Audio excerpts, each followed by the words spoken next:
చూస్తాను, నీ రక్తం కళ్ళ చూస్తాను. నాకు ఉరి శిక్ష పడ సరే నేను చంపేస్తాను రా. అన్యాయం, హత్యనే చేయలేదు, హత్యనే చేయలేదు. రాజా,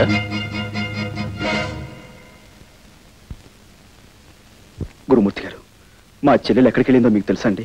ఇదేనా నువ్వు రావటం? అవునండి. అయితే నీకు ఈ సంగతి తెలిసి ఉండదు. ఉద్యోగం కోసమని మీ బావ పట్టణానికి వెళితే అతని మీద ఏదో కూనీ కేసు పడిందట. ఎవడో బద్మాష్ గారు ఇచ్చిన దొంగ సాక్ష్యాన్ని నమ్మి అతన్ని జైల్లో పెట్టారట. ఆ సంగతి తెలిసింది నీ చెల్లెలు గుండెలు పగిలేలా ఏడుస్తూ పట్టణానికి వెళ్ళింది. ఒంటరిగా వెళ్ళిన ఆడపిల్ల ఏమవుతుందో ఏమో.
మా చెల్లెలి పట్టణానికి కొత్త, ఎక్కడెక్కడ తిరుగుతుందో, ఎన్ని కష్టాలు అనిపిస్తుందో అని భయంగా ఉంది. చెల్లెమ్మ సంగతి మాకు వదిలే గురు.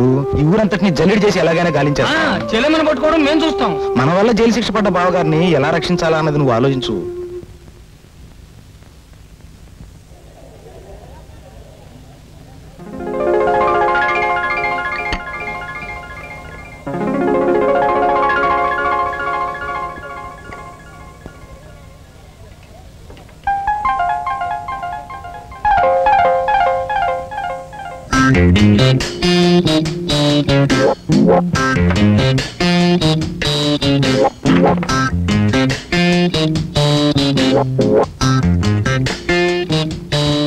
ఆల్ రైట్, నేను అసలు విషయానికి వస్తున్నాను. నేను నిన్ను ప్రేమిస్తున్నాను, పెళ్లి కూడా చేసుకుంటాను. ఇంత ఫ్రాంక్ గా మాట్లాడే మనుషులు మీరు ఎప్పుడు చూసుంటారు కదా. నాతో మాట్లాడకపోతే మీకే నష్టం. నేను 3 అంకెలు లెక్క పెట్టేలోపు మాట్లాడకపోతే నలుగురు వచ్చి పోట్లాడేలా చేస్తాను. ఓకే, 1 2 3.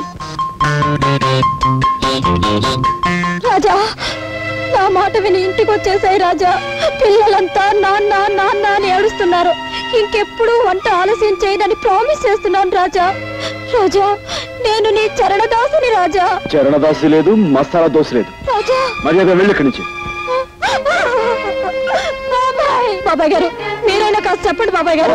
పోపుల డబ్బా ఏదో ఒంట్లో బాగోక వంట కాస్త ఆలస్యం అయిపోయింది.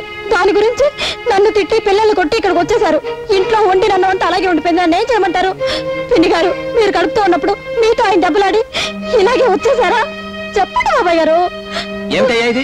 ఏమిటిది? క్రితం సార్ ఆ అమ్మాయి ఏదో తప్పు చేసిన నువ్వు చేస్తున్నావు ఏమిటి? ఇంటి ఇల్లాలు వీధులు పడి బతిమాలుతుంటే బుద్ధి లేదట నీకు? మాస్టరు, నాకు ఇంకా పెళ్లి కాలేదండి. రామరామా, మీకు పెళ్లి కాలేదా? ఎందుకండి అబద్ధం చెప్తారు? కావాల్సి వస్తే ఈ తాడు చూడండి, 3 పిల్లలు బాబాయ్ గారు. ఆ వేళ ఆ తాడు చూపించి 3 బిడ్డలు తల నాతో చెప్పలేదు నువ్వు. ఎవరైనా వింటే గడ్డి పెడతారు. బుద్ధి లేటా నీకు? వెళ్ళు, ఇంకేం మాట్లాడుకో, ముందు వెంటనే వెళ్ళు. జాగ్రత్తగా తీసుకెళ్ళమ్మా. చాలా థ్యాంక్స్ బాబాయ్ గారు. పోదా రండి రాజా, పిల్లల్ని తీసుకొని బీచ్ కడదాం. రండి రాజా.